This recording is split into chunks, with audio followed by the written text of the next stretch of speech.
चौथा बाब। काइन और हाबिल। और आदम अपनी बीवी हवा के पास गया और वो हामिला हुई और उसके काइन पैदा हुआ। तब उसने कहा, मुझे खुदावंद से एक मर्द मिला। फिर काइन का भाई हाबिल पैदा हुआ और हाबिल भेड़ बकरियों का चरवाहा और काइन किसान था। चंद रोज के बाद यूं हुआ कि काइन अपने खेत के फल का हदिया खुदावंद के वास्ते लाया और हाबिल भी अपनी भेड़ बकरियों के कुछ पलौठे बच्चों का और कुछ उनकी चर्बी का हदिया लाया। और खुदावंद ने हाबिल को और उसके हदिये को मंजूर किया, पर काइन को और उसके हदिये को मंजूर न किया। इसलिए काइन निहायत गजबनाक हुआ और उसका मुंह बिगड़ा। और खुदावंद ने काइन से कहा, तू क्यों गजबनाक हुआ और तेरा मुंह क्यों बिगड़ा हुआ है? अगर तू भला करे तो क्या तू मकबूल न होगा? और अगर तू भला न करे तो गुनाह दरवाजे पर दुबका बैठा है और तेरा मुश्ताक है, पर तू उस पर गालिब आ। और काइन ने अपने भाई हाबिल को कुछ कहा, और जब वो दोनों खेत में थे तो यूं हुआ कि काइन ने अपने भाई हाबिल पर हमला किया और उसे कत्ल कर डाला।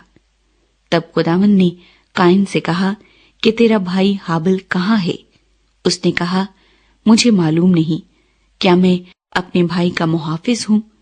फिर उसने कहा कि तूने ये क्या किया? तेरे भाई का खून जमीन से मुझको पुकारता है, और अब तू जमीन की तरफ से लानती हुआ, जिसने अपना मुंह पसारा कि तेरे हाथ से तेरे भाई का खून ले। जब तू जमीन को जोतेगा तो वो अब तुझे अपनी पैदावार न देगी, और जमीन पर तू खाना खराब और आवारा होगा। तब काइन ने खुदावंद से कहा कि मेरी सजा बर्दाश्त से बाहर है। देख, आज तूने मुझे रोए जमीन से निकाल दिया है, और मैं तेरे हजूर से रूपोश हो जाऊंगा और जमीन पर खाना खराब और आवारा रहूंगा। और ऐसा होगा कि जो कोई मुझे पाएगा कत्ल कर डालेगा।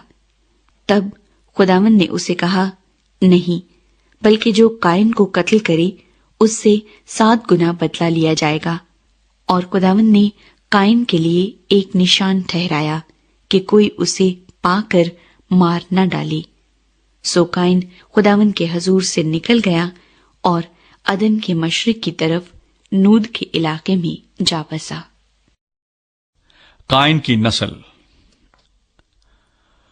और काइन अपनी बीवी के पास गया और वो हामिला हुई और उसके हनूक पैदा हुआ, और उसने एक शहर बसाया और उसका नाम अपने बेटे के नाम पर हनूक रखा। और हनूक से ईराद पैदा हुआ, और ईराद से महुया एल पैदा हुआ, और महुया एल से मतूसा एल पैदा हुआ, और मतूसा एल से लमक पैदा हुआ।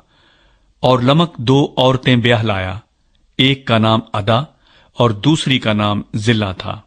और अदा के याबल पैदा हुआ, वो उनका बाप था जो खैमों में रहते और जानवर पालते हैं। और उसके भाई का नाम यूबल था, वो बीन और बांसुरी बजाने वालों का बाप था। और जिल्ला के भी तोबल काइन पैदा हुआ, जो पीतल और लोहे के सब तेज हथियारों का बनाने वाला था। और नामा तोबल काइन की बहन थी। और लमक ने अपनी बीवियों से कहा कि अय अदा और जिला, मेरी बात सुनो। अय लमक की बीवियों, मेरे सुखन पर कान लगाओ। मैंने एक मर्द को जिसने मुझे जख्मी किया मार डाला, और एक जवान को जिसने मेरे चोट लगाई कत्ल कर डाला। अगर काइन का बदला 7 गुना लिया जाएगा तो लमक का 70 और 7 गुना। सेत और अनूस। और आदम फिर अपनी बीवी के पास गया और उसके एक और बेटा हुआ, और उसका नाम सेत रखा। और वो कहने लगी कि खुदा ने हाबिल के एवज, जिसको काइन ने कत्ल किया, मुझे दूसरा फर्जंद दिया। और सेत के यहाँ भी एक बेटा पैदा हुआ, जिसका नाम उसने अनूस रखा। उस वक्त से लोग यहोवा का नाम लेकर दुआ करने लगे।